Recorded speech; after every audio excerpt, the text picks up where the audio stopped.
اموی دور خلافت میں اس وقت کی پوری دنیا اسلام پر صرف قوم عرب حکومت کر رہی تھی اور تمام اختیارات اسی کے ہاتھوں میں تھے، لیکن عباسی خلفاء کے زمانے میں رفتہ رفتہ ایرانیوں نے اقتدار پر قبضہ پایا اور منصب اور عہدے اپنے ہاتھوں میں لے لیے۔ عباسی خلفاء عرب ہونے کے باوجود اپنی قوم سے خوش نہ تھے۔ ان کی سیاست یہ تھی کہ عربوں کو دور رکھیں اور ایرانیوں کو اقتدار بخشیں، یہاں تک کہ ایران کے بعض شہروں میں عربی زبان کی اشاعت بھی روکی اور مامون کے زمانے تک یہی سیاست رہی۔ مامون کے بعد اس کا بھائی معتصم مسند خلافت پر آیا اور مامون اور معتصم پدری بھائی تھے۔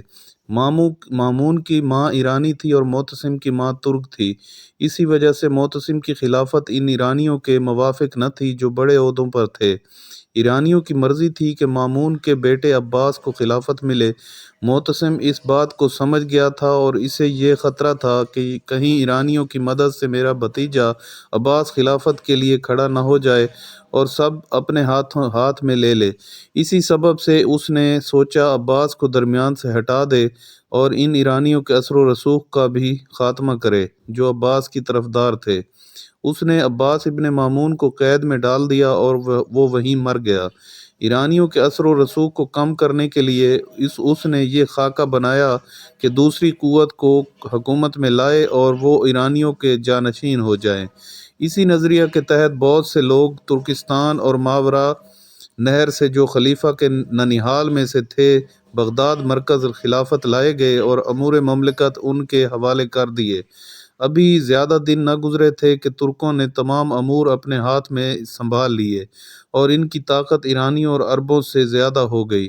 ترکوں پر اطمینان اور اعتماد کی وجہ سے معتصم دن بدن ان کے اختیارات میں اضافہ کر رہا تھا اور اسی سبب سے بہت ہی کم وقت میں حکومت اسلامی کے اہم منصبوں پر ترک مسلط ہوئے۔ یہ تمام ترک مسلمان تھے اور عربی زبان سیکھے ہوئے تھے، اسلام کے لیے وفادار تھے، لیکن اسلامی تمدن و تہذیب کے مرکز میں قدم رکھنے اور اختیارات ملنے کے درمیان زیادہ فاصلہ نہ ہونے کی وجہ سے معارف و تمدن اسلامی اور اس کے آداب سے زیادہ آشنائی نہ رکھتے تھے اور اسلامی خلق و خصلت نہ پائی تھی۔ ترک سپاہی جب اپنے گھوڑوں پر سوار ہو کر بغداد کے کوچوں اور سڑکوں پر نکلتے تو اس بات سے بے پرواہ ہوتے تھے کہ اچانک کوئی انسان ان کی سواری کی زد میں آ جائے، اور ایسے بہت سے اتفاق ہوئے کہ عورتیں، بچے، بوڑھے اور ایسے افراد جو مجبور تھے ان کے گھوڑوں کی ٹاپوں سے پامال ہو گئے۔ لوگ اتنا زیادہ تنگ آئے کہ انہوں نے معتصم سے تقاضا کیا کہ وہ اپنے دارالحکومت بغداد کے علاوہ کہیں اور منتقل کر دے، اور لوگوں نے اس بات کی طرف بھی توجہ دلائی کہ اگر وہ ایسا نہیں کرتا تو ہم جنگ کریں گے۔ معتصم نے کہا، یہ لوگ کس طاقت کے سہارے ہم سے جنگ کریں گے؟ ہمارے پاس 80,000 مسلح فوج ہے۔ لوگوں نے جواب دیا، رات کی تاریکیوں کے سہارے یعنی آدھی رات کو بد دعاؤں سے تجھ سے جنگ کرنے آئیں گے۔ معتصم نے اس گفتگو کے بعد لوگوں کی بات مان لی اور بغداد کی بجائے سامرا کو مرکز بنا لیا۔ معتصم کے بعد واسق، متوکل، منتزد اور بعض دوسرے خلفاء کے زمانے تک تمام امور ترکوں کے ہاتھوں میں تھے اور خلیفہ انہی کے اشاروں پر چلتا تھا۔ بعض عباسی خلفاء نے ترکوں کی دست رس کم کرنے کی کوشش کی لیکن ناکام رہے۔ ایک عباسی خلیفہ جس نے ان امور کی نوعیت میں کسی حد تک تبدیلی لانے میں تھوڑی بہت کامیابی حاصل کی اور ترکوں کے اثر و رسوخ کو کم کیا، وہ معتضد تھا۔ معتضد کے زمانے میں ایک بوڑھا تاجر جس کی ایک بڑی رقم ایک فوجی سردار پر باقی تھی، وہ کسی صورت اس سے وصول کرنے میں کامیاب نہ ہو سکا۔ مجبوراً اس نے ارادہ کیا کہ اس سلسلہ میں خلیفہ سے ملے، مگر جب بھی دربار خلافت کی طرف آیا خلیفہ تک پہنچنے میں ناکام رہا، اس لیے کہ خادم اور دربان اسے اندر جانے سے روک دیتے تھے۔ بے چارہ تاجر ہر طرف سے مایوس ہو گیا اور اسے کوئی راہ نظر نہیں آ رہی تھی۔ یہاں تک کہ کسی نے اس کی رہنمائی کی کہ سہ شنبہ بازار میں ایک درزی کا پتہ بتا دیا اور کہا، یہ تیری مشکل آسان کر سکتا ہے۔ بوڑھا تاجر درزی کے پاس آیا اور اس درزی نے سپاہی کو حکم دیا کہ اس کا قرض ادا کر دے۔ سپاہی نے بھی بغیر کسی تعامل کے رقم واپس کر دی۔ اس واقعے نے تاجر کو سخت تعجب میں ڈال دیا اور اس نے درزی سے اصرار کیا کہ بتائے ماجرا کیا ہے؟ یہ لوگ جو کسی کی بات نہیں مانتے وہ تیرے حکم کی اطاعت کرتے ہیں۔ درزی نے کہا، ایک واقعہ ہے جسے میں تیرے سامنے دہرائے دیتا ہوں۔ ایک دن ایک راستہ سے گزر رہا تھا کہ ایک خوبصورت عورت بھی اسی وقت وہاں سے گزری۔ اتفاقاً ایک ترک افسر شراب کی مستی میں اپنے گھر سے نکلا اور دروازہ پر کھڑا لوگوں کو دیکھ رہا تھا، یہاں تک کہ اس کی نگاہ اس خوبصورت عورت پر پڑی۔ اس پر نگاہ پڑتے ہی دیوانہ وار لوگوں کی آنکھوں کے سامنے اس عورت کو بغل گیر کیا اور اپنے گھر کی طرف کھینچ لے گیا۔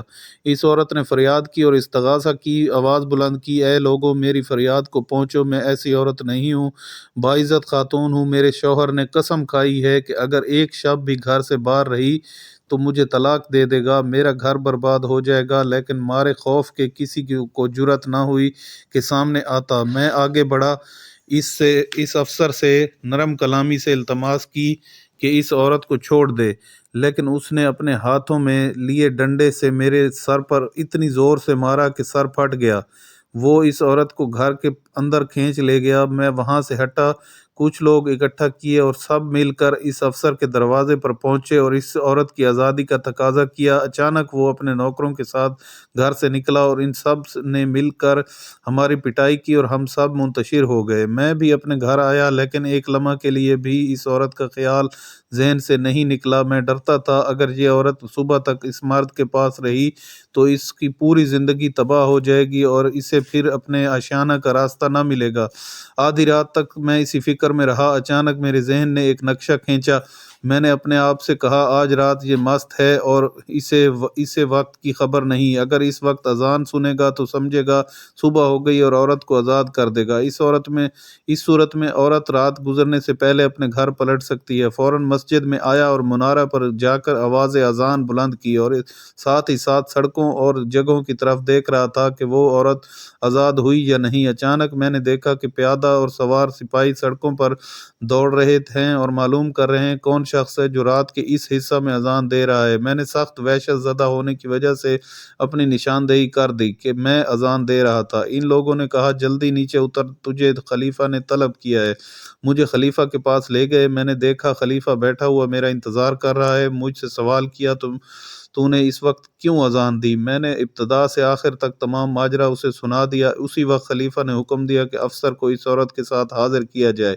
افسر لایا گیا۔ خلیفہ نے تھوڑی سی باز پرس کے بعد افسر کے قتل کا حکم دے دیا اور اس عورت کو اس تاکید کے ساتھ گھر بھیج دیا کہ خلیفہ کے نزدیک عورت بے قصور ہے، لہٰذا شوہر اس سے کوئی مواخذہ نہ کرے اور اس کے ساتھ اچھا سلوک کرے۔ اس وقت معتضد نے مجھے حکم دیا جب بھی ایسے مظالم دیکھو تو ایسے ہی عمدہ طریقے پر عمل کرو، میں انصاف کروں گا۔